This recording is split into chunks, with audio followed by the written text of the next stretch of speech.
High বন্ধুরা, দেখতে পাচ্ছ যে কালকে গোছ পোতা হয়েছে এবং আজকে সেই গাছের থেকে গাছের এই যে পলিথিন আছে দেখাতে পাচ্ছি তোমাদের, এই পলিথিন কাটা হচ্ছে। দেখতে পাচ্ছেন আপনারা নিশ্চয়ই। কারণ টাইম মতন যদি গাছের পলিথিন না কেটে দেওয়া হয় তাহলে গাছটা খারাপ হয়ে যাবে, ঠিক আছে।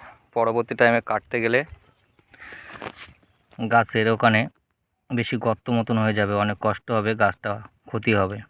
তো টাইম মতন 1 মাসের ভেতরে গাছ লাগানোর এই গাছের পলিথিনটা কেটে দিতে হবে এইভাবে। তো আপনাদেরকে সবাইকে দেখাতে পাচ্ছি কীভাবে পলিথিনটা কাটা হচ্ছে, বের করা হচ্ছে গাছ থেকে। নিখুঁতভাবে বের করতে হবে যেন গাছের গোড়ায় একটুও পলিথিন না থাকে। দেখতে পাচ্ছেন আপনারা।